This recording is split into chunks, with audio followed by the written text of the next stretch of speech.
Découvrez le pouvoir extraordinaire des vibrations sonores avec Alex Michel, pionnier des fréquences thérapeutiques depuis plus de 20 ans. Imaginez pouvoir transformer votre état de conscience, améliorer votre concentration et votre sommeil grâce à des compositions uniques créées avec une technologie de pointe. Dans cette masterclass « Le pouvoir des sons et des vibrations », Alex Michel dévoile les secrets des fréquences sacrées et leur impact profond sur votre bien-être physique et émotionnel.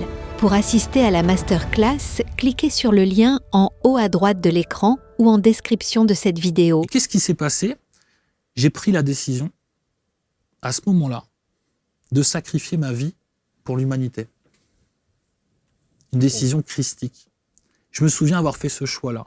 C'est-à-dire, je savais que ma conscience allait s'éteindre et que c'était le seul choix possible pour que le reste puisse vivre, en fait.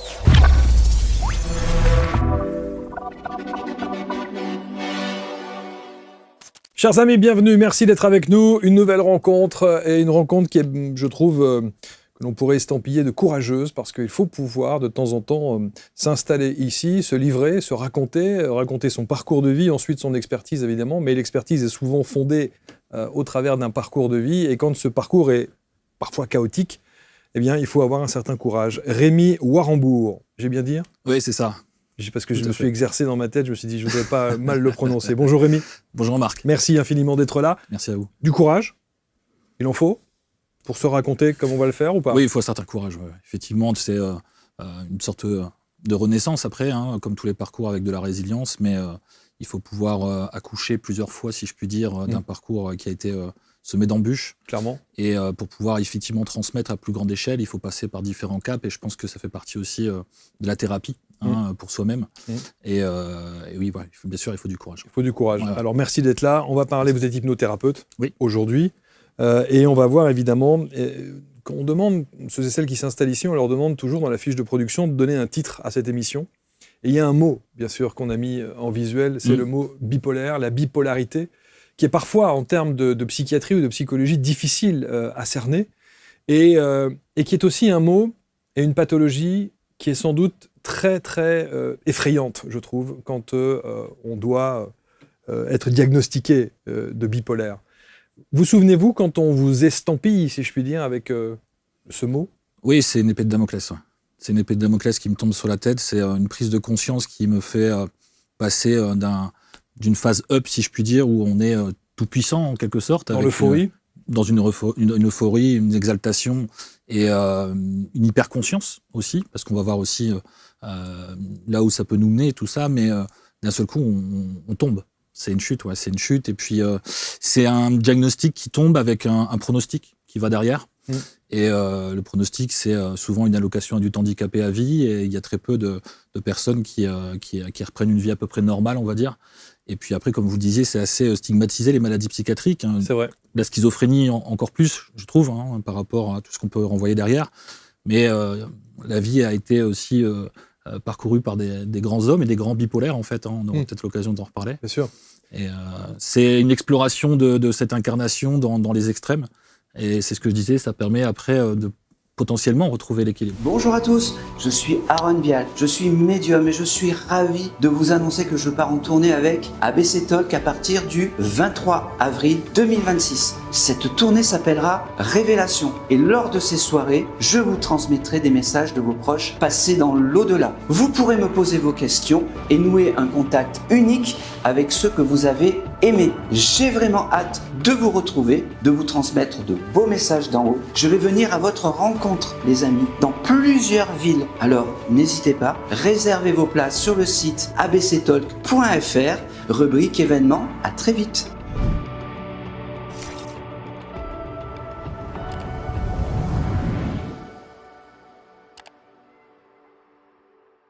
Ouais, vous dites bipolaire, je suis passé par les extrêmes pour retrouver l'équilibre. Oui. Hein, c'est comme ça aujourd'hui. Parce qu'on se dit, bipolaire, on ne soigne pas un bipolaire. Non, la maladie, elle ne se soigne pas. On vit avec. Et j'ai tendance à dire, voilà, on a marqué bipolaire, mais je suis Rémi, avant toute chose. Bien sûr. Et après, j'ai un trouble bipolaire, en fait, qui part d'un terrain hypersensible, on y reviendra aussi, avec un choc émotionnel et puis toute une phase en fait compte de up et de down en fait qu'on retrouve dans les mouvements de la vie, tout simplement. Il y a même un livre qui dit on est tous bipolaires en quelque sorte. Donc on va voir un petit peu là où ça nous mène et surtout quel est le sens que l'on met derrière tout ça. Oui, alors c'est ça qui est important, il faut qu'on détermine parce que dans, j'allais dire, la vulgarisation et la symbolique, quand on parle de bipolarité, on parle de changement d'humeur, point. C'est ça, les troubles de l'humeur avec des épisodes en fait compte qui vont d'intervalles manie, hypomanie et puis de périodes de dépression. Mais donc il y a des degrés ? Oui, il y a des degrés. Ouais. Il y a 3 types de bipolarité. Donc moi, je suis reconnu bipolaire type 1. C'est la forme peut-être la plus rare où on va passer vraiment par des épisodes maniaques qui vont être extravagants. Donc il n'y a pas de doute quand il y a un épisode de ce type-là pour le diagnostic. Mais il peut y avoir aussi type 2 par exemple des phases un peu plus régulières en fait compte avec de l'hypomanie plutôt, des phases un peu plus latentes. Et on a aussi un type 3 aussi où là c'est souvent par rapport à la prise de substances aussi. Alors le type 1 dans votre vie de tous les jours pour qu'on ait du concret, ça veut dire quoi ? Le côté maniaque ? C'est une manie, c'est une phase d'exaltation. Et moi, ça va durer, en fait, compte 4-5 mois. Ouais. 4-5 mois. Là où l'épisode bipolaire type 2, on est sur 7 jours à peu près maximum. Ça veut dire que vous êtes facile à vivre pendant 4-5 mois. Et ensuite, les choses s'aggravent, c'est ça ? Alors, facile à vivre, pas toujours, parce que la phase d'exaltation, elle est difficile à vivre pour la famille. Et si je puis dire, parfois plus difficile encore, parce qu'on se met en danger, on n'a plus la tête sur les épaules, on n'est plus dans une conscience, on est plutôt dans l'inconscience à un moment donné. Okay. C'est-à-dire que vous prenez des risques ? Ouais. Alors, par exemple ? Les Comment risques... vous savez que vous êtes, par exemple, au pic de cette période ? On le sait pas.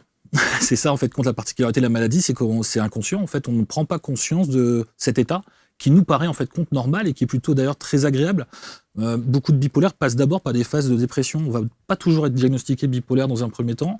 On va passer par une hypersensibilité, grosso modo, et puis avec des phases dépressives et... Après, il va y avoir une phase maniaque qui peut effectivement se mettre en place. Et c'est là qu'on va pouvoir diagnostiquer en fait contre la bipolarité. Mais en aucun cas, on a conscience. Si on était conscient, on arriverait à calmer le jeu. Donc c'est votre entourage qui vous fait remarquer que vous êtes sans doute dans cette phase-là. Ouais, pour le coup, oui. À part que moi, j'étais plus entouré à ce moment-là de manière physique et présentielle. Ouais. Ouais, c'est ça. Et donc concrètement, dans la vie de tous les jours, cette phase d'euphorie.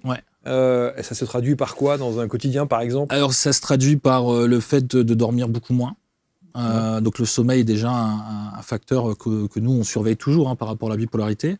Une exaltation, c'est un sentiment de bien-être qui nous amène à penser très vite. La pensée est décuplée. Moi j'ai tendance à parler du film de Luc Besson, Lucie. Oui, tout à fait, qui est pour moi le film qui représente le plus ce que j'ai vécu. Et puis on va parfois même raccourcir les syllabes dans les mots. On va parfois sauter les syllabes. Le débit de parole est beaucoup plus rapide. Ouais. Mais où c'est gênant à la limite ? C'est gênant dans le sens où c'est pas normal en fait. On va avoir quand même des retours qui vont s'accumuler. Là où c'est gênant, c'est qu'en fait c'est un épisode, c'est comme de la drogue en fait. Vous prenez une drogue, vous allez monter et puis après il va y avoir une phase de descente. Donc en tant que telle, la montée elle est très agréable et c'est ce qui fait l'addiction. On a des shoots de dopamine, de neurotransmetteurs tels que la sérotonine, l'adrénaline, etc. Mais en soi, le problème c'est qu'on va se mettre en danger. On va avoir aussi parfois des achats compulsifs, même si moi ça n'a pas été forcément le marqueur le plus important. Et puis surtout, on se met en danger parce qu'on n'a pas conscience en fait compte de la réalité qui est autour de nous. Et vous êtes mis en danger de quelle manière ? De manière assez forte, parce que je ne sais pas si on peut l'évoquer tout de suite, mais moi j'ai été porté disparu, j'ai été retrouvé à Bucarest, en Roumanie. En Roumanie, et hospitalisé en plus là-bas. Alors par la suite, oui, j'ai été hospitalisé, mais j'ai été interpellé par la police roumaine dans un état semi-conscient, pieds nus, et invoquant la Vierge Marie. Voilà. Mais alors, moi, et c'est là où j'ai dit tout à l'heure, il faut du courage quand même pour dire tout ça, parce qu'aujourd'hui vous accompagnez, et aujourd'hui vous êtes thérapeute, vous êtes hypnothérapeute, et on se dit quand même, la première chose qu'on se dit, waouh, un type qui est diagnostiqué bipolaire, qui peut avoir effectivement des phases de crise et tout, et comme on ne maîtrise pas cette bipolarité, vous vivez avec et point. Mais ça veut dire que vous pouvez accompagner des gens dans des phases. Bien sûr. De bipolarité. Et je peux même dire que c'est ce qui fait ma légitimité aujourd'hui. C'est-à-dire que déjà, il y a un traitement qui est mis en place. Okay. Donc, je prends un vieux traitement, qui est le lithium, notamment, et qui me permet d'avoir une équation vue avec le médecin psychiatre qui est juste, en fait, compte. Okay. Donc, une stabilisation, là, depuis maintenant 5 ans. On va dire que la légitimité, elle est dans le fait d'avoir vécu. C'est ce que, certainement, la plupart des thérapeutes qui viennent ici vous renvoient. Moi, je dis toujours, rien de tel qu'un témoin pour montrer le chemin. Et ce témoignage, c'est ce qui fait vraiment la particularité de l'accompagnement que je propose, parce que je vais être à cœur ouvert avec ma patientèle. Ouais. Et d'ailleurs, en faisant ce coming out, si je puis dire, c'est ce qui va me permettre aussi de bénéficier d'une loi d'attraction avec mes patients, qui va permettre effectivement de rencontrer des personnes qui sont toujours prêtes à entendre ce que j'ai à leur dire. Et ça, c'est important parce que je n'ai pas constamment à devoir m'adapter pour convenir à ce que la personne voudrait que je sois. En vivant les choses de l'intérieur, Rémi, ça veut dire que vous arrivez à détecter tout de suite quelqu'un qui a ce syndrome ? Alors, la bipolarité en tant que telle, moi, je nous vois comme tous étant bipolaires en tant que telle, mais après, j'arrive aussi très facilement, mais avant toute chose, pour tout type de pathologie, après, ce sont des étiquettes qu'on va mettre, bien évidemment, mais je peux détecter assez facilement des phases maniaques, ça c'est certain. Ouais. Alors, ça aussi, il faut qu'on soit clair, c'est-à-dire que la phase maniaque, quelqu'un de maniaque et qui aurait des tocs, par exemple, ou qui est maniaque sur le rangement, ça fait partie du syndrome de bipolarité ? Ça fait partie du syndrome de bipolarité. Maintenant, encore une fois, vous avez une clé d'entrée à plusieurs curseurs, parce que encore en début de semaine, lundi, j'intervenais pour une personne qui a des troubles autistiques, par exemple, dans des phases où on est moins bien. Et en fait, il faut le savoir, c'est que le terrain, à la base, c'est l'hypersensibilité. Après, cette hypersensibilité, en termes de fréquence, elle va venir en interférence avec la vie ici, c'est-à-dire la dualité. Et donc, on va passer par les blessures de l'âme, les 5 blessures de l'âme de Lise Bourbeau, vous les connaissez, qui sont pour moi l'origine du mal. Et en fait, compte avec cette intensité qu'a l'hypersensibilité, on va créer des lésions, en fait, compte dans le corps physique, mental, énergétique et émotionnel. Et donc, on va générer des troubles à partir d'un terrain qui est l'hypersensibilité, à partir de facteurs exogènes autour de nous qui sont aggravants. Et ça va amener, effectivement, à des mécanismes de défense dont font partie les rituels, les TOC, etc. C'est ça, Mais ça ne veut pas dire pour autant que si on a des TOC, on est forcément dans la case de la bipolarité. En fait, c'est vraiment un diagnostic qui doit être établi par la médecine conventionnelle parce qu'il y a plusieurs catégories en fait, compte de troubles psychiatriques et psychiques. En fait, Alors, on va voir évidemment le déclencheur, ce qui a fait que vous vous retrouvez effectivement dans cet endroit improbable en Roumanie, entre les mains de la police et autres. Mais avant cela, on a parlé effectivement de la montée en puissance en phase de crise, quelques semaines, quelques mois, visiblement. Quelques mois. Ouais. Quelques mois.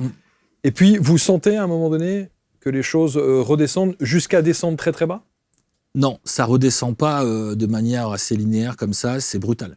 C'est la prise de conscience. C'est quand je vais apprendre la réalité qui a été posée sur ce que j'ai vécu. Parce qu'on ne va pas me prévenir immédiatement du diagnostic. Okay. Je vais avoir un retour en France accompagné de mes proches, mon père, mon frère, et je vais être accueilli là-bas par surprise par l'hôpital d'Arras avec l'hôpital psychiatrique de Saint-Venant, etc. Donc, en fait, les consignes vont être données à ma famille de ne pas me donner en fait compte cette réalité qu'est le diagnostic de la bipolarité pour éviter un ascenseur émotionnel qui soit trop fort. Okay. Et donc, du coup, pour essayer de prévenir des risques derrière de lésions qui soient plus importantes. Et en fait, c'est tout un deuil à faire, un processus où, en fait, je ne vais pas être mis au courant en même temps que les autres de la réalité qui a été posée. Donc, il y a un accompagnement. Il y a un accompagnement qui est d'ailleurs en milieu fermé, parce que sur une crise comme celle-ci, il y a des risques, effectivement, de passage à l'acte suicidaire, etc. En fait, vous passez, je ne sais pas comment vous dire, il y a énormément de dimensions, on le sait bien, vous passez c'est comme une expérience de mort imminente. Moi, j'ai beaucoup étudié les phénomènes d'expérience de mort imminente. Vous passez d'un ascenseur vibratoire exponentiel où vous découvrez un amour qui est décuplé. C'est ce qui fait que vous avez plus conscience de la réalité dans laquelle vous vivez. Et d'un seul coup, vous revenez dans votre corps, entre guillemets, dans votre avatar. Et là, vous êtes enfermé entre 4 murs, alors que vous pensez avoir réalisé quelque chose de grand. Et c'est souvent le phénomène qu'on décrit dans les phases de bipolarité type 1. Vous pensez avoir sauvé le monde. Et d'un seul coup, la réalité, c'est vous êtes malade, vous êtes fou, et vous êtes écarté de la famille. Et d'un seul coup, on vous annonce un pronostic pour votre vie, qui est la 6e maladie la plus handicapante au monde, quand même, la bipolarité. Ah oui. Ouais, tout à fait. Et lorsque vous parlez de bipolarité niveau 1, 2 et 3, le niveau est proportionnel à la dangerosité ?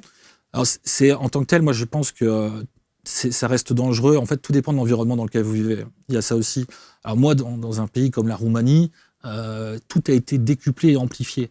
Et c'est ça qui va accentuer, moi, c'est la crise la plus importante que les médecins psychiatres aient eu l'occasion de découvrir en Roumanie et en France, en tout cas dans la région.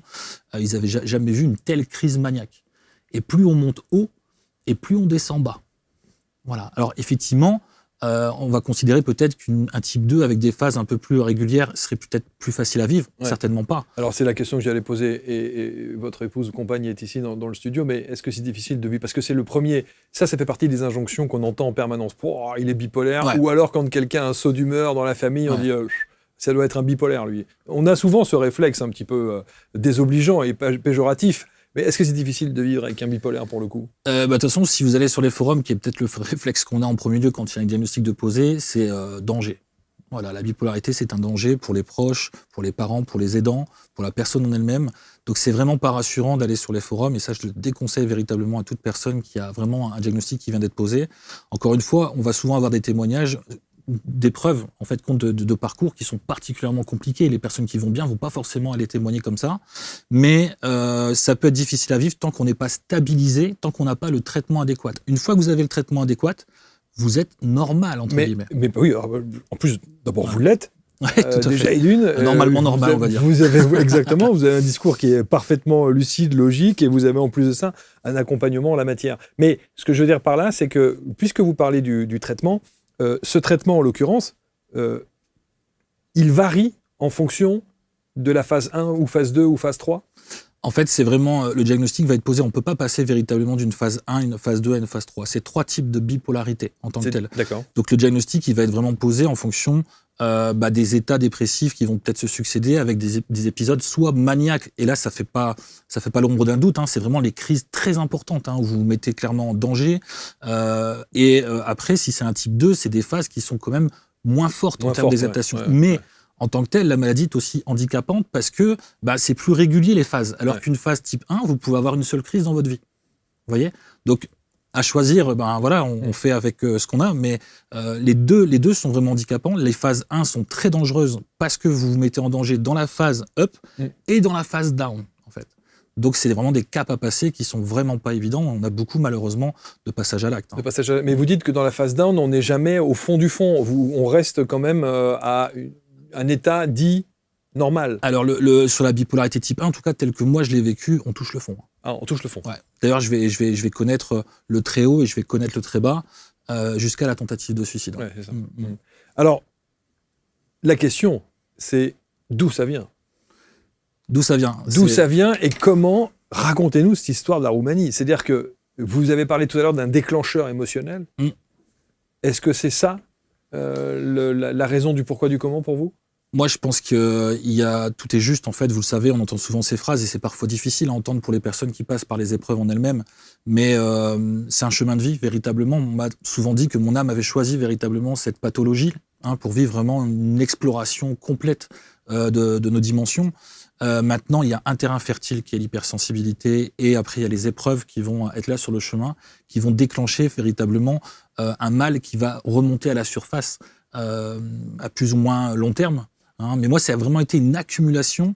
Le facteur déclenchant, c'est la naissance de mon fils en 2016. Mais il y avait déjà un terrain sous-jacent parce que j'avais déjà des phases un peu dépressives avant cela. Voilà. Après, donc l'arrivée de votre fils et donc voilà, l'arrivée de mon fils, mais je pense qu'il faut revenir déjà à l'origine, mais ça va être, je pense, la paternité, effectivement. Et ça va faire remonter des choses dans ma lignée paternelle notamment. Ouais. Et c'est ça qui vous fait partir complètement ? Il a fallu 4-5 mois avant que vraiment je décolle et que je prenne l'avion pour aller rejoindre la Roumanie, mais il est stipulé en tout cas que le facteur déclenchant, d'après les médecins psychiatres, serait la naissance de mon fils. Bon. D'un point de vue chronologique, en tout cas, c'est ce qui se tient. Maintenant, on peut aller plus loin, beaucoup plus loin. Et est-ce que vous, intrinsèquement, ça vous parle, ça ? La naissance de mon fils, ça me parle parce que j'ai travaillé beaucoup avec un thérapeute pendant plus de 10 ans, justement, sur le yin, le yang et tout ça. Et c'est vraiment dans mon arbre généalogique. Mon âme s'est incarnée dans une lignée médicale. Voilà, une lignée qui est dans ma famille, ils travaillent tous à l'hôpital. Ma mère est technicienne de laboratoire. Mon frère est directeur travaux à la SNCF, donc à côté assez cartésien. Du côté de mon père, c'est la faculté de médecine Henri Warembourg. On a fait de la généalogie, on a retrouvé effectivement un lien avec cela. Donc je m'incarne dans une lignée médicale. Mon frère et moi, on va être toujours premiers de notre classe, toujours premiers, sans jamais vraiment aimer l'école. Mais on n'a jamais été forcé par nos parents. On fait le job. Voilà, on fait le job. Et moi, je vais déjà être diagnostiqué avant le passage au collège, qui était très stressant pour moi. Tout ce qui est changement était très stressant. C'est l'hypersensibilité, véritablement, qui va être posée sur la table. Et puis, l'HPI, en fait, contre le haut potentiel intellectuel. Alors là, vous mettez un pavé dans la mare, parce que tous ceux qui nous écoutent et qui se disent hypersensibilité, HPI, ils vont faire tout de suite un lien avec la bipolarité. En fait, je pense que moi, je vois les choses comme ça. Après, c'est ma vérité en tant que telle et je l'expose. Ça reste une hypothèse. Je pense que plus vous êtes sensible quand vous arrivez dans cette réalité, et plus vous pouvez être amené parfois à passer par des épreuves qui vont générer des interférences. Et ça va se traduire après par des troubles. Et après, ça va se catégoriser en fonction peut-être du terrain qu'il y avait déjà en amont. Comme vous disiez, il y a un terrain... Moi, le terrain, on ne l'a pas trouvé véritablement dans ma famille. Il n'y a pas eu de diagnostic de bipolarité. Avant, on ne diagnostiquait peut-être pas non plus comme ça. Puis dans les générations d'avant, on était vachement quand même dans les cases. On ne s'autorisait pas, on était parfois frustrés. Et puis, il y avait le poids de la religion, il y avait tout ça. Maintenant, il y a un terrain de sensibilité. C'est toujours le terrain de la sensibilité. C'est pour ça que je vois toujours derrière le trouble un potentiel. Et d'ailleurs, le médecin psychiatre qui m'accompagne m'a toujours dit, Rémi, c'est un Sénégalais, si tu avais vécu en Afrique, dans une tribu, tu serais devenu sorcier, tout de suite. Parce que les croyances vont dans ce cheminement-là, en fait. Pour eux, ce qui pourrait paraître normal, ne l'est peut-être pas forcément pour nous, dans une civilisation occidentale. Qu'est-ce que vient faire la Roumanie dans votre vie ? À la Roumanie, c'était l'appel de l'amour. Je pense qu'il y a un lien derrière tout ça, mais c'est une fille, en fait, Quentin, que j'ai rencontrée, que je suis allé rejoindre là-bas en Roumanie. Ouais. En phase de crise ? En phase de crise, oui, tout à fait. Ouais. Donc, quand vous êtes en phase de crise et que vous voulez aller rejoindre la femme qui partageait votre vie à cet instant, vous êtes donc dans cet état psychologique, maniaque, en pleine crise, si je puis dire. Vous êtes conscient de je vais prendre l'avion, je dois aller la retrouver, je prends mes billets. Est-ce que vous avez un comportement, une attitude étrange ? Alors, on avait déjà vu, avec ma compagne à l'époque, la mère de mon fils, un médecin psychiatre qui me suivait pour dépression, et on avait quand même émis le fait que j'étais quand même assez, on va dire, hyperactif, et je retrouvais une énergie que je n'avais pas retrouvée depuis longtemps. J'avais déjà le souhait de développer des projets sur la Rajoie, pas mal de projets, et je me suis séparé très vite de la mère de mon fils. Il y avait beaucoup de mouvements en tant que tel, et j'étais bien. J'avais jamais ressenti une telle énergie. Et après, il y a eu effectivement cette rencontre qui s'est pas faite par hasard avec cette fille, et je suis allé la rejoindre. Mais moi, comme j'ai toujours été un peu dans les jupons de ma mère et dans ma zone de confort, Rémi, qui prenait déjà le train pour aller sur l'île, c'était déjà compliqué. Déjà là, rien que là pour venir, parce que je ressens tout, en fait, Quentin, et je suis perdu. En fait, je vais très vite avoir des syndromes autistiques, en fait, et là, je vais pas me poser de questions, quoi. Okay. On est désinhibé, et tout ça sans substance. Pas d'alcool, pas de drogue. C'est-à-dire que c'est ça qui est fou, en fait. C'est que je n'ai pas pris quelque chose qui m'aurait permis peut-être de vivre une telle chose. Ouais. C'est vraiment un cerveau qui décuple toutes ses capacités et tout est possible. Donc là, je prends l'avion pour la première fois de ma vie, quand même. Ah oui, en plus. Ouais, je prends l'avion pour la première fois de ma vie. Je demande pas l'autorisation à qui que ce soit. Et j'y vais, je vole. Et je suis comme un gamin, quoi. Quand je vois le ciel, quand je vois le ciel bleu au-dessus des nuages, je suis en lévitation, je suis bien, quoi. Je suis vraiment bien.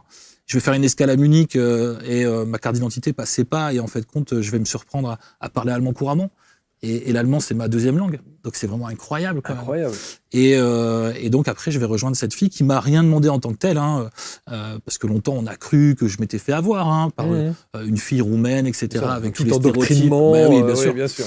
Et on préférait que ça se fasse comme ça quelque part. Ouais. Mais non. Elle m'a accueilli. Je suis resté 3 jours avec elle. Elle m'a mis en sécurité, je pense. Et puis je pense qu'elle a dû ressentir que j'étais un peu feu follet. Moi, je voulais me marier. Je partais déjà très très haut dans mes perspectives. Et c'est qu'après où je me retrouvais seul, où là, véritablement, je vais être un Indien dans la ville. Là, ça va être plus compliqué à ce moment-là. Parce qu'il vous retrouve, vous êtes dénudé, c'est ça Non, je suis pieds nus. Vous êtes pieds nus. Ouais. Vous êtes pieds nus. Ouais. En pleine ville. Ouais, alors en fait, ce qui va se passer, c'est que je devais reprendre l'avion après avoir passé 3 jours avec cette fille, et j'étais à l'hôtel. Et en fait, ce qui s'est passé, c'est que je suis parti dans une sorte de quête sans vraiment savoir le quoi qu'est-ce. Je me sentais guidé par l'au-delà. Mais c'était vraiment incroyable parce qu'à aucun moment, je me suis senti en danger, quoi. Et donc mes parents et ma famille et mes amis qui avaient pas mal de nouvelles, qui se doutaient qu'il y a quelque chose qui allait pas, mais qui n'auraient jamais pensé à cela.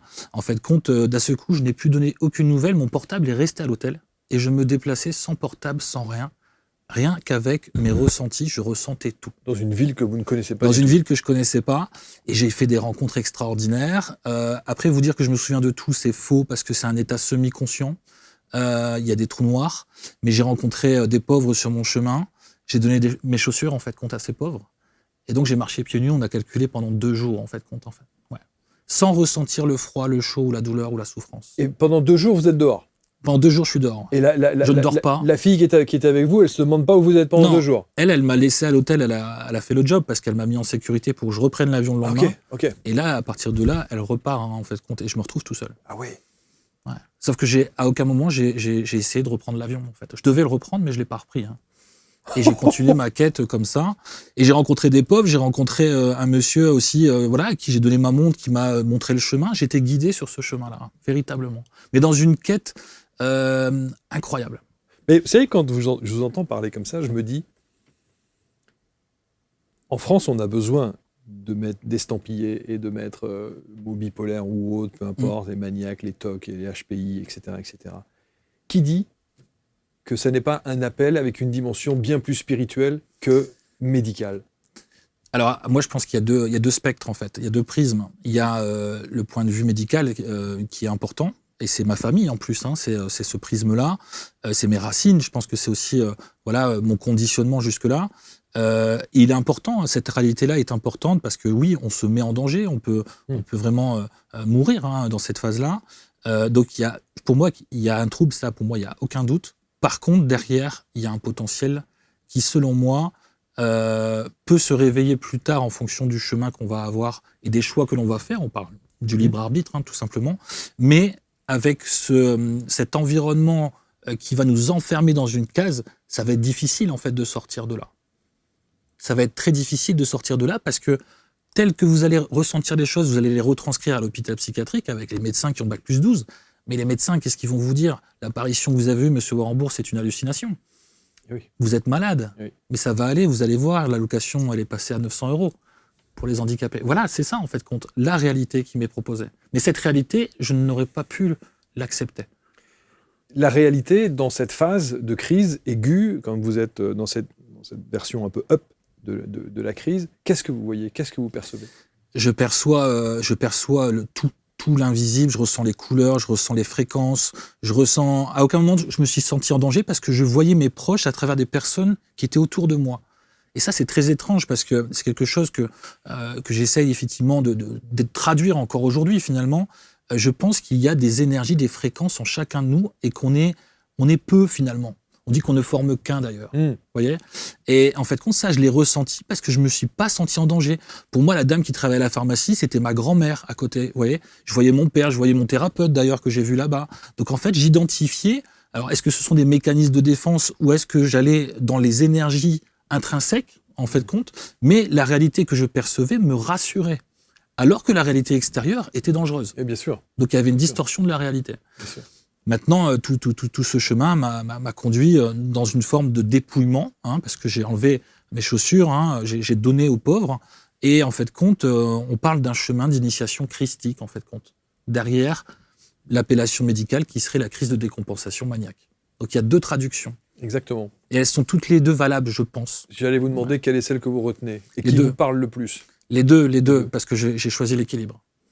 J'ai choisi l'équilibre, c'est-à-dire qu'en fait, c'est important d'avoir des rouages et des mécanismes, et je pense que cette expérience-là m'a permis de me connaître véritablement et d'avoir toujours de la vigilance. Ouais. Et cette vigilance, c'est aussi ce qui nous permet aussi de ne plus être dans cette naïveté. Quand on arrive, qu'on est très sensible dans cette vie, on va parfois faire trop confiance, on va avoir le syndrome du sauveur, on va parfois se perdre dans le fait d'aimer l'autre et de se sentir exister à travers l'autre.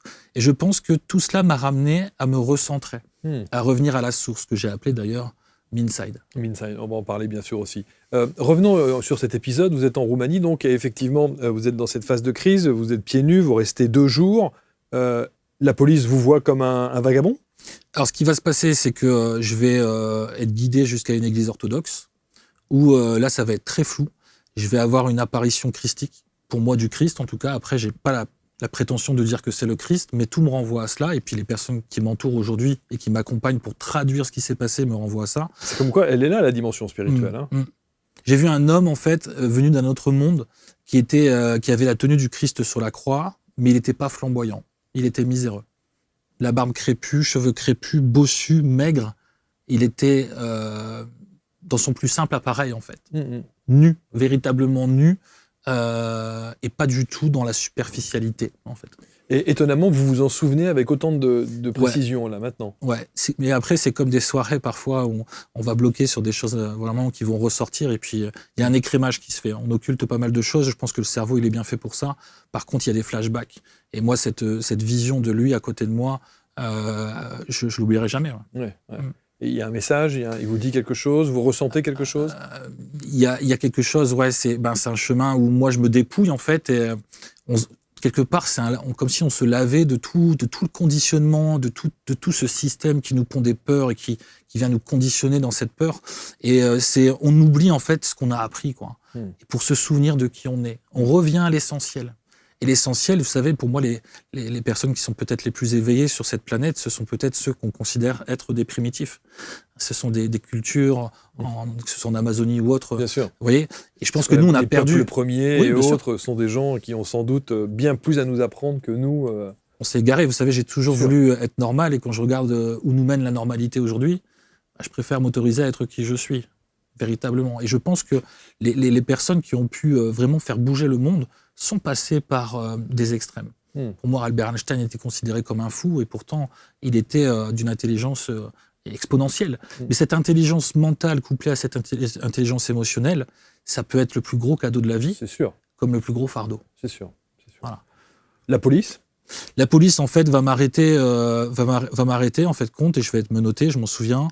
Je vais être interpellé, je vais, en fait, compte, être amené au commissariat où je vais être auditionné. Et là, vous êtes en phase descendante d'un coup ? Alors non, là, il n'y a pas de phase descendante. Là, en fait, c'est très particulier, c'est même une phase culminante, là. On arrive au point culminant, parce que je vais être assis en face d'une table, et je vais avoir des policiers à ma gauche et des policiers à ma droite, et je vais être dans le multidimensionnel.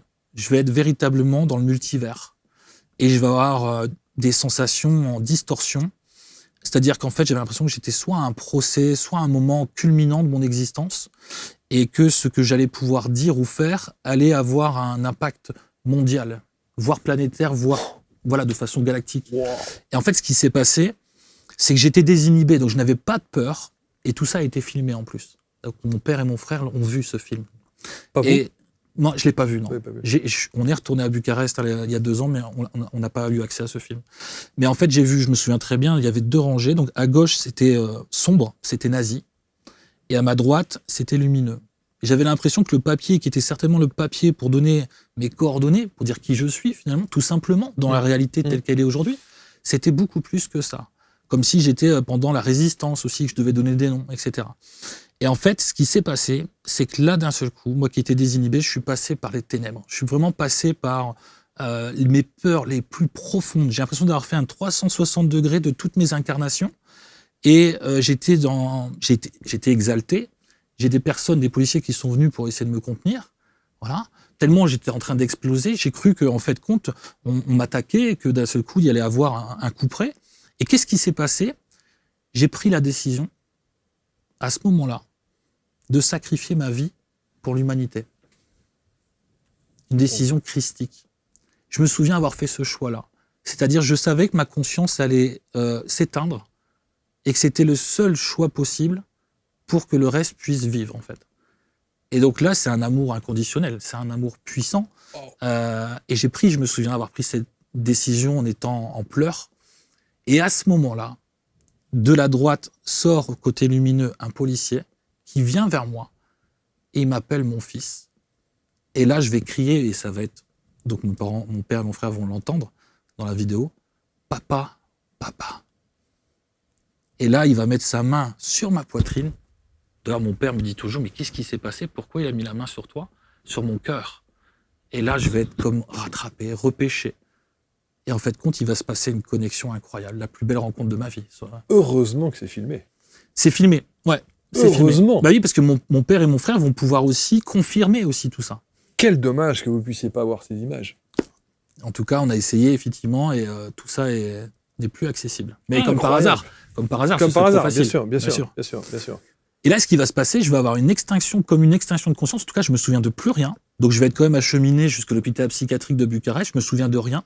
Et quand je reviens à moi, d'une pièce noirâtre avec les 2 rangées, je me retrouve dans une pièce blanchâtre avec 2 dames qui me lavent les pieds.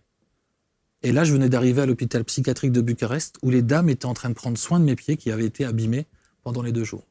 Encore une allusion à une scène christique. Vous voyez ? Exactement. Et moi, l'hôpital psychiatrique de Bucarest, je n'ai jamais eu la sensation d'être dans un hôpital psychiatrique. Pour moi, on prenait soin de moi après avoir accompli quelque chose de très grand. Et c'est là où, quand on vous entend, et cette manière de décrire les choses, qu'est-ce qui est de l'ordre de la maladie? Qu'est-ce qui est de l'ordre de la véracité, en tout cas de l'expérience vécue, du côté purement mystique? On ne peut pas mettre ça de côté.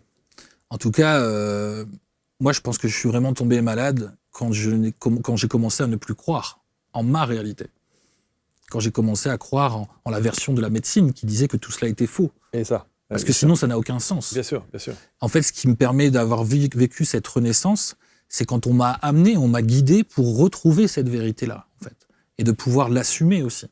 Voilà. Après, vous avez une réalité et vous avez autant de façons de l'interpréter. Est-ce que vous avez d'abord votre famille qui est dans le milieu médical, en tout cas pour certains, ont compris, ont diagnostiqué tout de suite, ils ont tout de suite eu le réflexe de dire c'est une crise de bipolarité? Déjà, ma famille, ils sont passés par une série Netflix. Leur vie a basculé totalement. Dès qu'ils ont su que leur petit Rémi, il était parti comme ça du jour au lendemain. Et tout ce qui va s'en suivre, en fait, c'est catastrophique pour eux. Leur vie, elle bascule complètement. Je vais avoir des groupes d'amis qui vont créer des groupes de parole pour essayer d'avoir le maximum d'informations et d'enquêter sur où est-ce que je pouvais être, etc. Faut quand même se dire qu'à un moment donné, on parle peut-être que je ne sois plus en vie, en fait, véritablement, parce que je ne donnais plus aucun écho. Donc, ils sont passés par beaucoup de choses. Et le diagnostic va être formulé à l'hôpital psychiatrique de Bucarest. Et donc, les hôpitaux avec les autorités françaises et roumaines vont se mettre en lien entre Roumanie, la Roumanie, Bucarest et la France. Est-ce que vous avez le sentiment, et certains le disent et l'affirment, que les couloirs des hôpitaux psychiatriques sont remplis de gens, en tout cas pour certains, qui ont une dimension spirituelle, christique et autres, plus qu'on ne l'imagine? Assurément. Moi, j'ai vécu les immersions en psychiatrie. Moi, j'ai vécu 5 hospitalisations psychiatriques. J'ai vu parfois des patients être beaucoup plus éveillés que les médecins psychiatres en face. Parce que l'éveil, ça se distingue pas de par notre diplôme ou notre maison ou notre voiture. C'est la sensibilité qui fait notre éveil. C'est la conscience. J'ai conscience, c'est parce que je sais, parce que j'ai expérimenté et j'ai ouvert ma conscience au fur et à mesure de ces expériences. Aujourd'hui, je pense que la psychiatrie a encore... Alors c'est bien, on évolue quand même. Aujourd'hui, on met le patient acteur de sa guérison aussi, de plus en plus. Avant, on nous enfermait. Pas l'oublier quand même. Maintenant, je pense qu'on va faire des bons en avant. Et ce qui nous paraît peut-être être anormal aujourd'hui deviendra peut-être un jour la norme, et je le souhaite. Ça veut dire que vous acceptez quand même le diagnostic de bipolaire? Parce que vous pourriez être uniquement dans cette dimension spirituelle. J'ai fait mon éveil violemment, avec danger, mais j'ai fait mon éveil. On entend des éveils, alors pas avec des parcours de vie aussi violents que le vôtre, mais on entend des gens qui sont transcendés et qui, du jour au lendemain... Ça laisse pas indifférent. Bah oui. Ça laisse pas indifférent. Maintenant, moi, je crois que j'ai beaucoup la tête sur les épaules maintenant avec tout ce qui s'est passé. Aujourd'hui, j'ai des responsabilités, que ce soit dans ma vie personnelle, mais bien aussi sûr. En tant que thérapeute. Et j'ai besoin d'ancrage. Maintenant, pour moi, on m'a toujours dit, les médiums qui m'ont accompagné m'ont toujours dit, Rémi, tu t'es sacrifié. Et je leur ai dit, en quel sens? Tu es revenu. Voilà. Waouh. Je suis revenu. Et quand j'aborde ça, j'ai toujours une extrême tristesse parce que c'est dur, en fait. Parce que c'est comme si, quand je suis revenu, c'est comme si j'avais fait un choix, en fait. mais comme une expérience de mort imminente. Et ce sacrifice, je le ressens tous les jours. Sauf que la différence des personnes qui ont vécu des expériences de mort imminente ne sont pas sous traitement. Ouais, tout à fait. Tout à fait. Alors que vous, le vôtre est à vie, avec en plus de ça, un formulaire handicap. Et c'est ce qui est incroyable, parce que on vient d'acheter une propriété, là, parce que ça y est, j'accède aussi à tout ce qui n'était pas possible. Et donc le questionnaire de santé pour l'assurance, on me fait repartir dans les comptes rendus d'hospitalisation, donc je repars dans le passé, je vais me demander des lettres du médecin traitant, du médecin psychiatre, etc. Et on me prend pas en charge. On prend pas en charge, je suis trop risqué, donc on prend en charge tout, sauf tout ce qui est psychologique, neurologique, psychiatrique. Donc voilà. Maintenant, ça m'empêche pas d'avancer, mais ça me rappelle encore une fois que je suis malade en quelque sorte. Et il y a toujours ce traitement que je prends tous les soirs, cette pilule, entre guillemets, il y a plusieurs pilules, mais qui me rappelle que je suis dépendant de quelque chose, qui appartient à l'industrie pharmaceutique. Et aujourd'hui, parce que moi j'ai fait une rechute quand même un jour, on aurait tendance, quand ça va mieux, à dire j'arrête le traitement. J'allais vous demander, mais ne serait-ce que quand vous vous considérez bien encadré dans votre vie, avec votre famille, avec votre compagne et autres, vous n'avez pas envie de tenter l'expérience de se dire je tente de lâcher l'affaire pour voir si véritablement je repars. Et on prévient en disant attention, si je repars, vous me remettez dans les clous tout de suite pour que je ne me mette pas en danger. En fait, c'est tout un dilemme parce qu'encore aujourd'hui, je pars plus, en fait, véritablement. C'est-à-dire que dans les hypnoses, dans les voyages chamaniques, dans les transes, je reste très ancré. J'arrive pas, en fait, à aller ressentir des choses au-delà de ça. Et je suis normal, frustré. Parce que vous n'en avez pas besoin. Alors ça, c'est intéressant, c'est ce qu'on me dit aussi. Ouais. Mais clairement, mais je recherche toujours, en fait, compte. Moi, je dis toujours, je suis un peu comme Obélisque, je suis tombé dans la marmite, quoi. Et je cherche toujours à reprendre un petit peu de potion, vous voyez. Mais j'ai le sentiment, encore une fois, c'est de la psycho à 2 balles, ce que je fais, mais j'ai le sentiment, parce que quand vous mettez hypnothérapeute, évidemment qu'il faut que vous avez un cabinet, vous suivez des gens, etc., mais ça va bien au-delà. C'est-à-dire que vous avez fait quelque chose, vous avez vécu quelque chose, fort heureusement, vous vous en êtes sorti, mais j'ai l'impression, je ressens le truc en me disant, mais c'est un message, vous ne l'avez pas compris, en fait. En fait, je pense qu'il faut se résoudre à vivre avec un ancrage peut-être plus important de par ce traitement. Le lithium, quand même, c'est du lithium. Bien sûr. Alors, certains disent que ça vient attaquer la glande pinéale, etc. Et je suis tenté, il y a toujours ce serpent qui glisse à l'oreille et confiance, quoi, vous voyez. Et même par des voilà, et même par des praticiens qui sont renommés, parce que j'ai fait le tour. Moi, je suis embêté la nuit dans mes cauchemars, je suis bloqué dans le passé, donc j'ai toujours des choses à travailler. Et effectivement, on peut être tenté. Après, j'ai déjà vécu l'expérience d'arrêter. Au bout de 3 jours, j'étais en hôpital. Ça repart, c'est incroyable, c'est fou de se dire, mais on dépend de ça, en fait, compte véritablement de cette pilule, alors qu'on prône chez nous, dans la spiritualité, l'indépendance. Et là, je suis avec cette médecine qui revient aussi à mes racines. Je ne peux pas mettre de côté la matière, en fait. J'ai besoin de ces particules chimiques à aujourd'hui. Et ça, c'est une réalité qu'il me faut accepter. Je pense que c'est de la sagesse, en quelque sorte. Oui, bien sûr. Plus avec l'arrivée de bébé, tout ça. Avec l'arrivée de bébé, bien sûr. Et d'ailleurs, l'arrivée de bébé, c'est vraiment un beau clin d'œil à la vie, parce que je pense que ma plus grande peur, c'est la paternité. Oui, puisque ça a été l'élément déclencheur. L'élément déclencheur. Mais j'ai compris qu'aujourd'hui, mon but, c'est d'être heureux. Je pense que quand on va bien, on fait le bien, aussi simplement que cela. Et je pense aussi qu'il faut bosser sur nos peurs. Avant de désirer ce 2e enfant, vous vous êtes posé la question de se dire, et si je replongeais comme ça a été le cas avec la paternité du premier ? Bien sûr. En fait, même si on veut l'occulter, ou déjà l'occulter, c'est une certaine conscience de cela. C'est là, c'est en nous, parce que c'est imprégné. Plus le choc est fort, plus il est mémorisé dans nos cellules. Et donc, je pense que ce que j'ai vécu, ce trauma-là, il va être là sur des générations et des générations, véritablement. Et c'est pour ça que mon job, c'est de renaître de cela. C'est d'en faire quelque chose, c'est de prendre conscience que si je suis passé par là, c'est parce qu'il y avait un chemin derrière initiatique, véritablement. Mais je vais connaître d'ailleurs, après cette phase up, la phase de descente qui va être terrible. Quand je prends conscience, c'est avec la mère de mon fils, que je suis malade, c'est-à-dire elle va me donner finalement par énervement ce qu'elle a ressenti, c'est-à-dire l'abandon, etc. Donc elle m'en voulait. Et à un moment donné, elle me parle de la maladie, de la folie, que je suis quelqu'un qui fait peur, etc. Et qu'à un moment donné, elle va tout faire pour plus que j'ai la garde de mon fils, quoi. Bien sûr. Donc à ce moment-là, j'ai ma mère qui est là, qui me dit « Mais qu'est-ce qu'elle vient de te dire ?» Parce qu'on n'avait pas le droit de me parler comme ça, en fait. C'était les consignes. Mais je lui en veux pas, c'était elle, c'était de la pulsion. C'est sa réaction de mère, voilà, aussi, qui protège son enfant. Et là, je vois ma mère et je lui dis « Maman, je vais mourir. » Et je le sens en moi, Et c'est terrible quand vous dites que vous allez mourir, mais que c'est pas une mort qui vient de l'extérieur. C'est que je vais me donner la mort, parce que je n'accepterai pas cette réalité. Je peux pas passer de « j'ai sauvé le monde » à « je suis qu'un fou et je suis pas responsable et je suis pas un père » en fait. Et ça, c'est net, c'est brutal. C'est de la verticalité et c'est net. À partir de là, il va y avoir la prise de conscience, et la prise de conscience va se faire notamment quand je serai en milieu, quand je serai hospitalisé. Et là, je me souviens, en art-thérapie, je fais ce dessin entouré de patients, et ce dessin, en fait, compte, c'est Me Inside, c'est ce que j'ai dessiné à l'époque. Il est dans mon cabinet aujourd'hui à Tinc, où je dessine la dualité, mon père, ma mère, le yang et le yin, et je vais créer, en fait, compte, un mécanisme pour me rééquilibrer avec ma famille, mes amis, l'amour, la santé, le sport, etc. Et en fait, compte, je vais l'intituler Me Inside en référence au Me Inside, le moi intérieur. D'où ça vient ? C'est une inspiration qui vient de cet enfant intérieur, parce que ça, c'était juste avant que je ne comprenne que j'étais malade. Donc j'étais encore dans l'enfant qui a ancré ce qu'il a vécu en termes de réalité. J'ai du mal à vous entendre dire « quand j'étais malade ».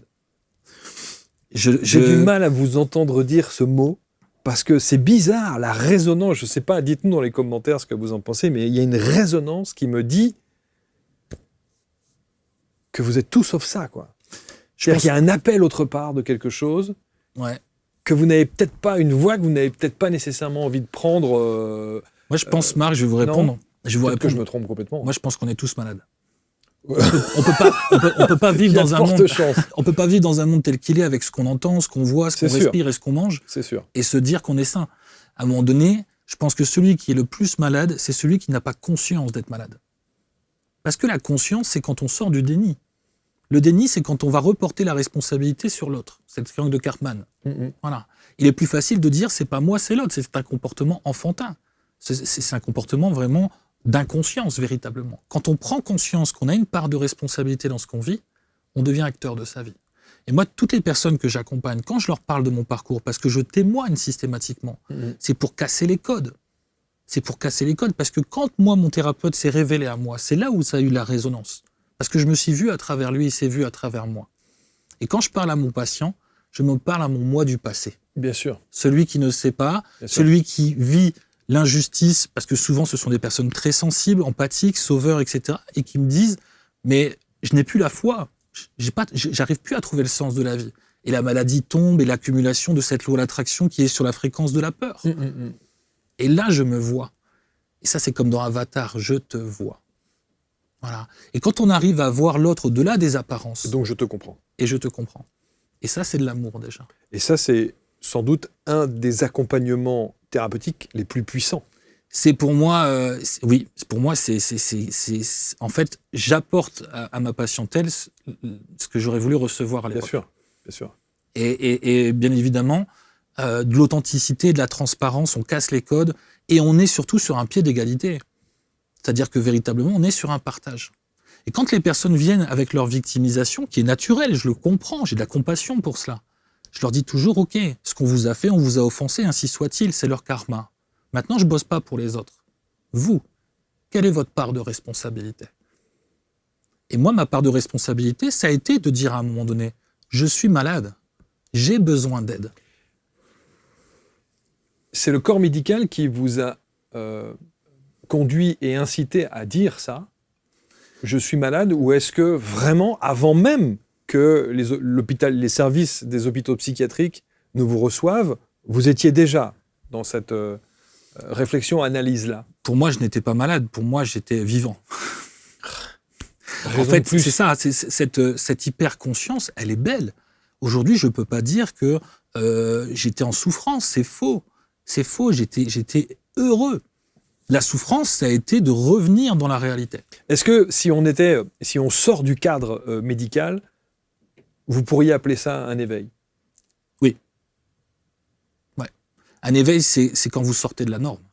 C'est ça. Et c'est et l'épreuve sur notre chemin, certains voient l'épreuve comme un cadeau. Je sais que c'est parfois difficile à entendre, mais c'est toujours un mal pour un bien. C'est une question de sens, en fait. Mais les questions existentielles, qui suis-je, qu'est-ce qu'on fait là, quel est le sens de la vie, pourquoi il y a ceci, pourquoi il y a cela, c'est des questions que je me pose depuis très longtemps. Bien sûr. Mais moi, on m'a appris à réciter ce que j'apprenais. J'apprenais mes leçons, je les récitais. Pourquoi ? Parce que j'étais dans le masculin. J'étais dans l'hyper-yang. Et je vais vous dire pourquoi. Parce que je contrôlais ma vie. Donc je la récitais, sauf que la vie, à un moment donné, elle va vous amener à des choses que vous ne contrôlez pas. Et j'ai eu des chocs émotionnels. Le suicide de mon grand-père paternel, par exemple. Le coming out de mon père. Mon père était quelqu'un de très masculin. 140 kilos, nounours. Puis, voilà, parfois, on sentait qu'il allait pas bien. Il y avait une certaine violence dans son regard. Et en fait, mon père, il a fait un coming out après le suicide de son père, qui était la référence patriarcale. Et en fait, ce qui s'est passé, c'est que moi, je me suis dit, mais qu'est-ce qui se passe ? Je ne contrôle plus rien, on m'a menti. Mais je vais vous dire quelque chose, ma thérapie m'a permis de comprendre que, inconsciemment, j'ai toujours su que mon père était homosexuel. Mais consciemment, pour moi, mon père était la dernière personne à l'être. Et donc, j'ai refoulé le yin de mon père, le féminin de mon père, et je me suis mis sur quoi ? Du yang-yang. Mon père a été pour moi, entre guillemets, à un moment donné, celui qui avait fauté, en quelque sorte, dans la famille. Et puis mon père a fait cette tentative de suicide. Encore un schéma répétitif, par pendaison, encore une fois. Et vous aussi. Et moi aussi. On va y revenir. Et qu'est-ce qui se passe à ce moment-là ? C'est que ce père, quand il fait cette tentative-là, je demande à ma mère qu'on aille le chercher. Et je lui dis, moi je l'aime mon père. Tel qu'il est. Malgré tout. Bien et sûr. tel qu'il est. Bien sûr. Et c'est là où le pas il a été fait vers mon père, ce pardon quelque part. C'était de comprendre qu'en fait, s'il faisait du mal, mon père, c'est parce qu'il avait mal, parce qu'il allait mal. Parce qu'il n'était pas dans la bonne case, entre guillemets. Et de par l'histoire de son père, de votre grand-père. Et par l'histoire de son père. Et vous savez, j'ai rencontré une sœur Clarisse il n'y a pas si longtemps, parce que j'aime bien rencontrer des personnes sur mon chemin avec une situation un peu marginale aussi. Et elle écoutait mon parcours et à un moment donné, elle me dit « Mais votre père, il est toujours malade ?» Et je lui dis « Mais comment ?» Elle me dit « Il est toujours homosexuel. » Mon Dieu. Mon Dieu. Et là, j'ai toute la lumière qui s'éteint. Et je lui dis « Mais c'est pas une maladie. » Puis elle me fait son discours sur Adam et Ève, Sodome et Gomorrhe, etc. Et à ce moment-là, elle me dit « Mais si vous voulez, je peux avoir le numéro d'un prêtre pour le faire exorciser, votre papa. » Non, mais on est sérieux. Et là, à ce moment-là, je me dis, elle n'a pas la mauvaise intention. Elle pense m'aider. Oui, bien sûr. Mais elle est ignorante. Et ça, pour moi, c'est le drame. Quand on pense savoir. Et ça, c'est valable dans n'importe quelle situation de la vie. Les figures d'autorité. On est bien d'accord. Votre histoire est incroyable. Je regardais parce que dans le questionnaire de préparation d'émission, il y a la question « livre en préparation ou pas ?» Et il y a marqué « aucun ». C'est pas possible. Alors, c'est parce que j'ai pas fait attention. Mais il est pas encore en préparation en tant que tel, même si ça fait depuis longtemps qu'il est. Mais oui, il y a un livre autobiographique qui sortira un jour. Obligeage, comme dirait l'autre. Aujourd'hui, c'est un accouchement 2.0. Et après, l'idée, c'est de pouvoir mettre sur papier, ouais, effectivement. Mais je le sais depuis longtemps, ça. Hein. On m'a toujours dit que j'allais écrire un livre. Et je le sais. Non, mais de toute façon, vous avez un problème, Rémi. Vous avez un sérieux problème. Oui, et j'en ai conscience. Vous avez un sérieux problème parce que on vous a mis dans une case, évidemment, et les traitements pour vous, pour votre entourage, sont essentiels. Et encore une fois, il ne s'agit pas de remettre en question l'accompagnement médical et les traitements. Je suis convaincu qu'il y a autre chose.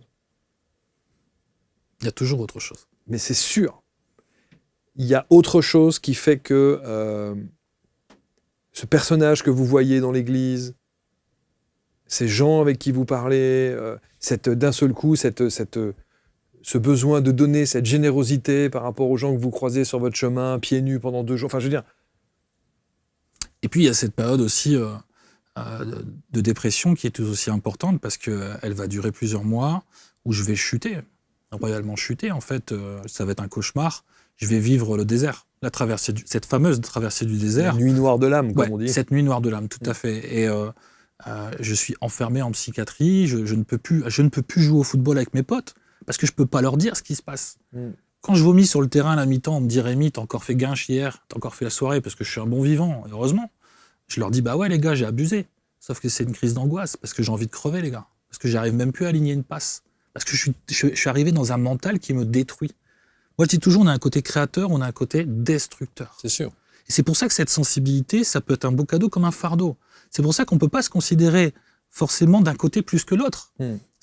J'ai conscience que je peux être créateur de ma vie, mais je dois faire attention parce qu'il y a un environnement aussi et parce qu'en moi, j'ai le mal aussi. Parce qu'on a tous le mal en nous. Bien sûr. La seule question, c'est est-ce que c'est une maladie ? C'est ça la question. C'est ça la question. J'entendais encore ce matin, je regardais encore une émission, chez vous, c'est le revers de la médaille. C'est le revers de la médaille. En tout état, enfin, en ce qui concerne en fait ce qui s'est passé là, c'est ce par quoi je devais passer. Ouais, c'est ça. Après, c'est du mental de considérer est-ce que c'est une maladie ou pas. Aujourd'hui, j'ai besoin de ce traitement parce que j'ai trop à perdre. Aujourd'hui, c'est ça le risque. Oui, bien sûr. Je peux décider du jour au lendemain d'arrêter, mais ma conscience me permet de savoir que je suis passé par certaines choses qui me font penser que ce serait un risque inconsidéré. Absolument. Et vous avez des responsabilités en plus. Je pense que nous, en tant qu'être humain, on vient là pour être conscient. Je pense que le plus grand drame de l'humanité, c'est l'inconscience. Et ceci dit, au-delà de ça, vous n'avez pas envie de prendre ce risque. L'envie, elle est là, mais elle est. Moi, j'ai envie de retoucher les étoiles. J'aurais envie de tout ça. Alors moi, je voyage à travers mes patients. C'est ça qui est formidable. Parce que je suis le cordonnier le plus mal chaussé. Je pars pas en hypnose et j'accompagne les gens en hypnose. Et en fait, compte, je me nourris de ces voyages. Et parfois, ils me disent qu'ils me voient aussi dans les autres dimensions. Donc, je vis à travers mes patients, en quelque sorte. Évidemment. Et quelque part, cet accompagnement, si j'étais trop aspiré par le haut, je pourrais plus aider les personnes qui sont là. Je comprends. À un moment donné, le médiateur, celui qui est médium, entre guillemets, moi, je suis passeur d'âme pour les vivants. C'est ça ma particularité. Et donc, quelque part, il faut rester dans cet univers-là, en fait. Vous savez quoi ? C'est ça, le titre de l'émission. Je suis passeur d'âme pour les vivants. Si ça vous va ? Ouais, bah, c'est ce qu'on m'a dit un jour. Hein. Eh ben, je trouve que c'est un très, très beau titre. Donc, Me Inside, c'est quoi ? Me Inside, c'est la contraction du Me Inside et c'est le moi intérieur. C'est l'enfant intérieur, c'est ce qu'on appelle l'âme. Mais c'est une pratique ? C'est un accompagnement ? C'est une méthode, si je puis dire. Et en même temps, c'est un miroir, quoi, parce qu'on peut y voir ce qu'on veut. On peut y voir un cerveau, on peut y voir un arbre. Le M, c'est l'aspiration. Moi, c'est ce qui me fait... c'est mon enfant intérieur qui a visualisé, en fait, compte ce moi intérieur de cette manière-là. Maintenant, véritablement, je pense que le but, c'est de sortir de l'illusion. Bouddha, il disait « réveillez-vous ». Donc en fait, c'est ça qui est un peu paradoxal. Comme vous disiez, on me disait que j'étais malade parce que je n'étais pas dans cet ordinaire. Mais qu'est-ce que l'ordinaire, véritablement ? Est-ce qu'aujourd'hui, finalement, ceux qu'on considère comme fous ne sont pas ceux qui ont effectivement une vision qui est peut-être la plus proche de la vérité. Et j'allais vous demander si vous êtes retourné dans ces hôpitaux, évidemment pour aller discuter avec des gens, avec des patients, essayer de... Tout à fait. Vous l'avez fait, ça ? Alors, moi, j'ai vécu dans les hôpitaux psychiatriques, et puis après, j'ai eu l'occasion de revenir en tant que père aidant. En fait, je suis bénévole, ça fait à peu près 1 an là, que j'interviens en psychiatrie, où effectivement, il y a de la résonance, quoi. Ouais. Mais pour moi, mon challenge aussi à travers ça, c'est de repartir dans la psychiatrie où j'ai été enfermé quelque part et de me réconcilier avec la médecine conventionnelle. Parce que mon ego aurait tendance parfois à renvoyer ou à écarter cette médecine, alors qu'en fait, elle m'a permis d'avancer et d'être encore là aujourd'hui. Et c'est une réconciliation avec mon arbre généalogique aussi. Et je pense que on a besoin de ces différents points de vue, de cette diversité. Après, ça résonne ou ça résonne pas. Mais à un moment donné, il faut pouvoir aussi dire je ne peux pas m'autosuffire. Et c'est ça, cette connexion les uns aux autres, véritablement. La différence. Voilà, ça c'est important. Me Inside, thérapie brève et naturelle, et le M a comme symbolique les 2 pieds sur terre, quand même. Ouais, les 2 pieds, puis on voit aussi le mouvement de la vie à travers cette chute et cette remontée. Exactement. Et quelque part... symbolique du M est forte. Ouais, bien sûr. Bien sûr. Et cette méthode, elle est atypique, elle est osée. Ça, c'est sûr. Je me mets à découvert, mais en même temps, elle est ce que j'aurais voulu, encore une fois, recevoir. Et les personnes, du coup, ressentent cette légitimité. Et en même temps, la foi, parce qu'aujourd'hui, je pense que je mords la vie à pleines dents. Bah, bien sûr. Véritablement, j'ai connu, moi, la tentative de suicide, j'ai connu le très bas. Au moment de la pendaison, je vais sortir de la souffrance, véritablement physique, et je vais ressentir mon âme qui commence à sortir de mon corps. Et là, je me dis, je pense que c'est un fragment de seconde, mais merde, il y a une vie après la mort. En fait, j'ai eu cette confirmation par l'expérientiel qu'il y avait bien une vie après la mort. Parce que je me passionnais déjà pour est-ce qu'il y a de la vie après la mort, et je ne l'ai pas vécu en tant que tel. Bien sûr. Et je l'ai vécu l'extrême bas. Alors bien évidemment, je dis toujours, il ne faut pas aller jusque-là. Mais moi, je suis allé jusque-là, les 2 genoux par terre. Et après, je me suis décroché, j'ai réussi à me décrocher. Et ce jour-là, le jour où en fait compte, je fais passer par le très bas, il va m'être annoncé par mon thérapeute de l'époque que, en fait compte, tout ce que j'ai vécu a un sens. Il va me dire, droit dans les yeux, un jour tu vas devenir un grand thérapeute. Et là, j'ai ressenti la foi. J'ai ressenti qu'en fait, il avait foi en moi. Parce qu'à ce moment-là, il n'y a pas grand monde qui aurait misé un centime sur moi. C'est sûr. Et même ma famille, malgré tout leur amour, et je les remercie pour tout ça, ils avaient peur pour moi. Donc j'étais vraiment enfermé, véritablement. C'est sûr. Et donc après, je vais connaître la Renaissance et je vais découvrir la vie avec un nouveau point de vue. Moi, je dis toujours à mes patients, c'est pas la vie qui a changé, c'est pas les autres qui ont changé, c'est le regard sur moi-même. Bien sûr. Déjà le regard sur soi, qui change le regard sur l'autre et sur la vie. Et là, je vais me mettre à être passionné par la spiritualité, le développement personnel, physique quantique, etc. etc. Passionnant. Bravo. On va vous mettre évidemment autour de la vidéo le site internet, minside-thérapie.fr et puis toutes les informations pour que vous puissiez entrer en contact avec Rémi. On peut vous consulter à distance ? Ouais, aussi, en visio, tout à fait. Tout est l'énergie, l'hypnose, ça fonctionne évidemment. À distance aussi, bien évidemment. Mais que cette pratique de l'hypnose en tant qu'hypnothérapeute, parce qu'il faut bien être quelque chose, est limitée par rapport à ce à quoi vous pouvez prétendre. En fait, compte, je vais vous répondre. Le sentiment. Je vais vous répondre, Marc. En fait, moi, j'ai été formé, bien évidemment, par l'école française d'hypnose, etc. Mais je suis sorti du modèle scolaire assez rapidement. Et de cette hypnose plutôt ericksonienne, on est parti beaucoup plus sur de la spiritualité. Et maintenant, je crée mes protocoles à l'instant T. C'est-à-dire que là où je suis le meilleur thérapeute, c'est quand je suis dans le cœur. C'est quand j'arrive à lâcher prise un maximum. Et quand je lâche prise, je suis un canal, j'accompagne avec ma fréquence la personne qui est en face de moi sur cette fréquence-là. Et là, à partir de là, on peut partir dans des univers extraordinaires. Moi, l'hypnose, pour moi, est un outil formidable quand il est mis entre de bonnes mains. Passionnant. On va vous mettre évidemment autour de la vidéo tous les liens pour rentrer en contact avec Rémi. Le livre Nécessité.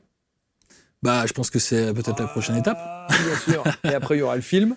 Oui, et puis là, on est quand même sur des grandes étapes de la vie, avec ma compagne, il y a bébé qui arrive. Bien sûr. Bébé arrive en février. C'est pourquoi en février ? Février, 23 février. Poisson. Poisson.